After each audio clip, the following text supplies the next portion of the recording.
अस्सलामुअलैकुम वरहमतुल्लाहि वबरकातुहू। जमात हश्तुम मज़मून science bridge course का सरगर्मी नामा 17 लेकर आज हम हाजिर हैं।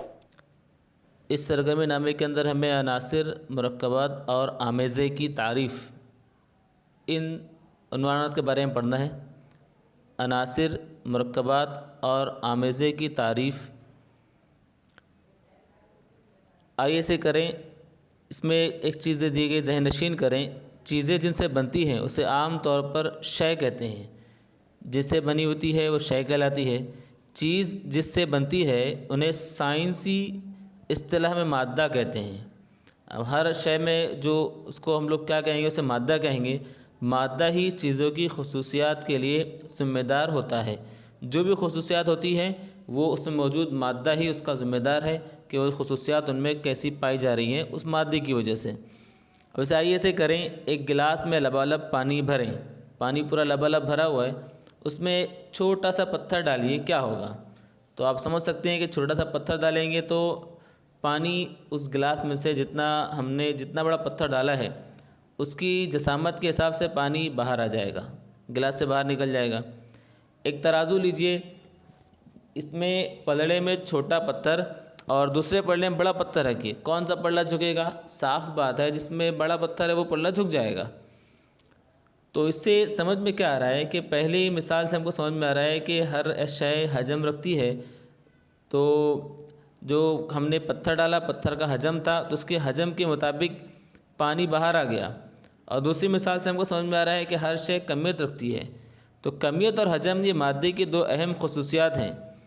कुदरत में पाई गई बहुत सी अशया का मुताला करने पर ऐसा मालूम होता है कि कुछ ख़ास मादे खालिस सूरत में होते हैं, यानी वो एक ही जुज़ से बने हुए होते हैं। जब हम देखेंगे तो हम कुछ ऐसे देखेंगे कि वो एक ही जुज़ से बने हुए हैं, बिल्कुल खालिस मादे से बने हुए होते हैं। तो वो एक ही जुज़ वाले मादे को शय कहा जाता है, उसको हम लोग शय कहेंगे। जैसे सोना, हीरा, पानी, चुनखड़ी, ये जो है खालिस मादे से बने होते हैं, ये शय कहलाती है। कुछ मादे दो या दो से ज़ायद मादों से मिलकर बने होते हैं, उन्हें आमेज़ा कहते हैं। जहाँ दो या दो से ज़ायद मादे होंगे तो उसे हम आमेज़ा कहेंगे।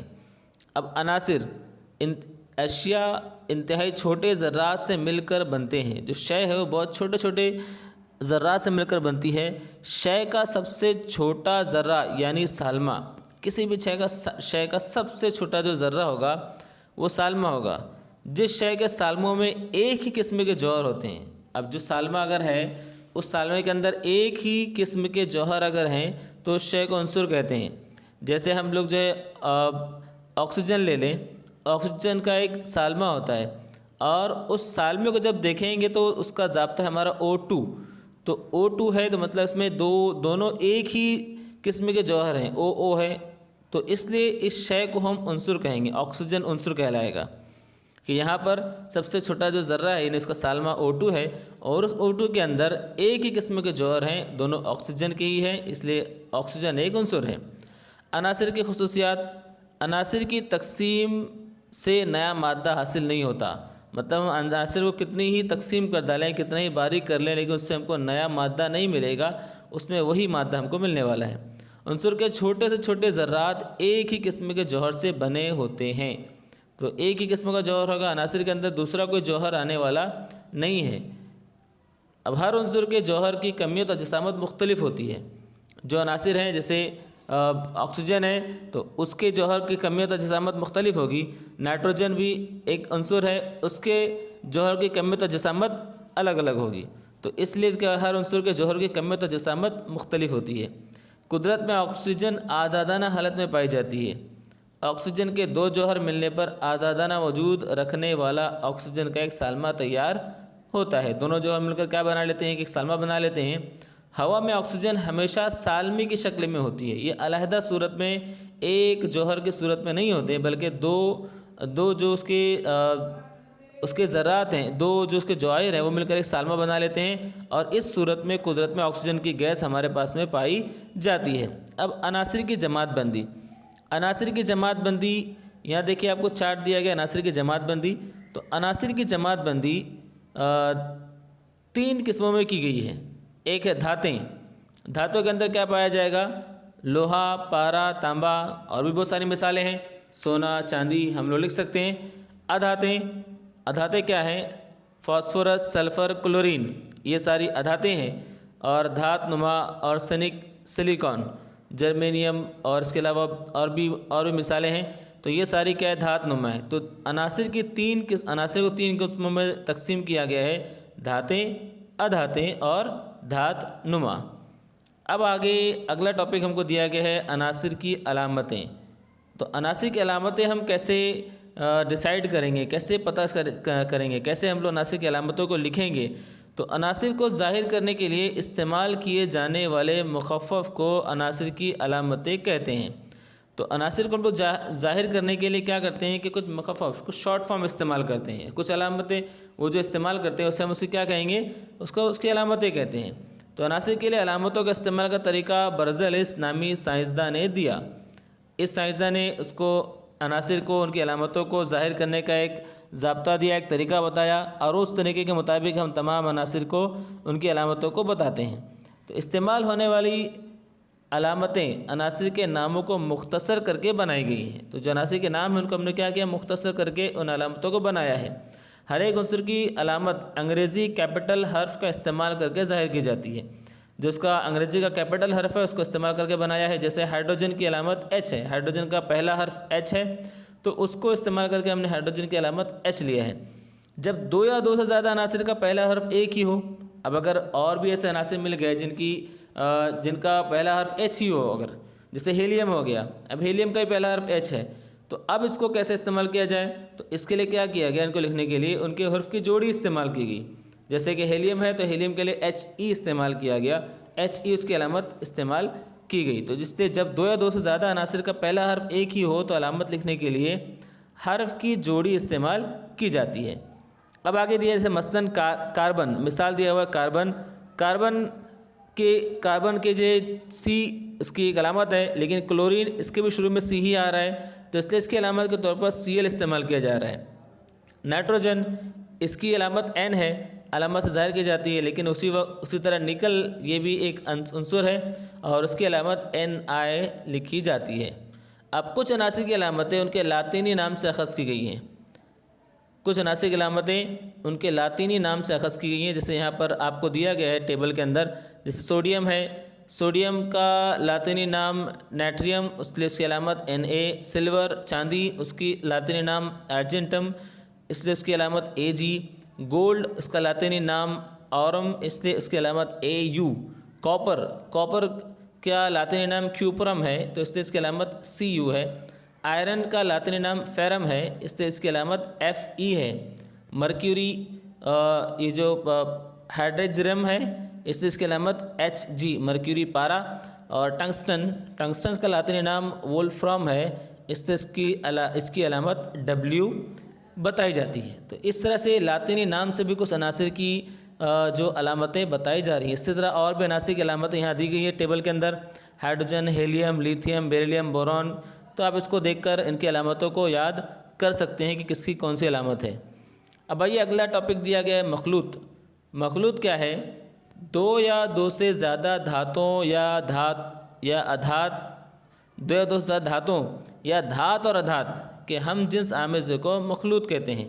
तो इस मखलूत में क्या होगा कि दो या दो से ज़्यादा धातें होंगी या धात और अधात उसके अंदर मिली हुई होगी, तो इस तरह से जो बनने वाला होता है, हमको आमेज़ा मिलता है, उसको हम लोग मखलूत कहते हैं।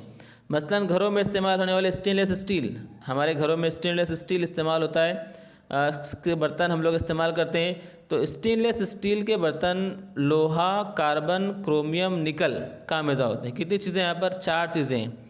स्टेनलेस स्टील के अंदर 4 चीज़ें होती हैं, लोहा, कार्बन, क्रोमियम और निकल। इन चारों का आमेज़ा स्टेनलेस स्टील बनाता है। इसी तरह पीतल, फौलाद, 22 कैरेट का सोना, ये दीगर मखलूत की मिसालें हैं। अब आइए सब मश्क करें। इसमें देखिए हम लोग क्या दिया हुआ है, दर्ज झेल सवालों के जवाब लिखिए।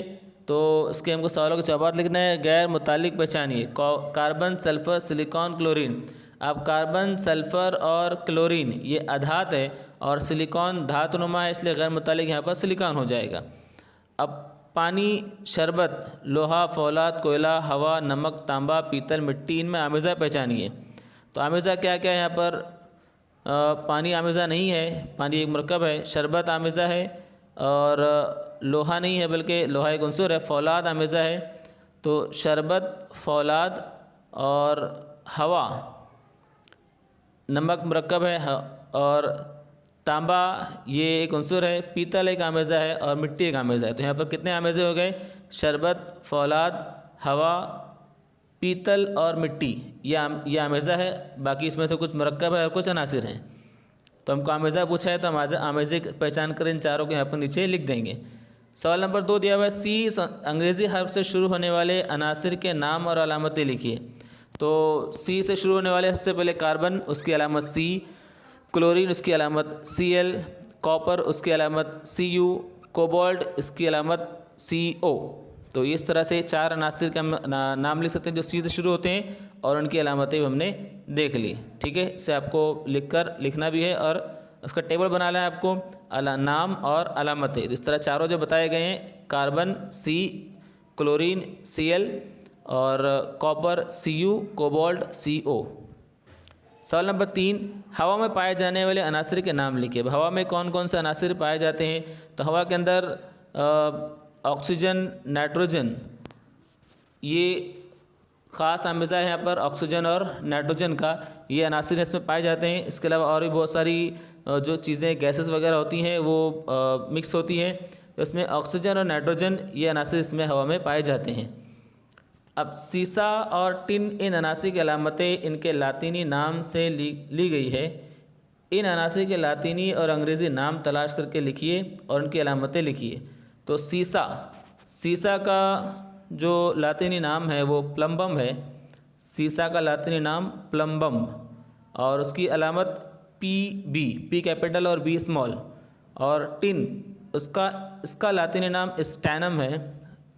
टिन का लातीनी नाम स्टैनम और उसकी अलामत SN, S कैपिटल और N स्मॉल।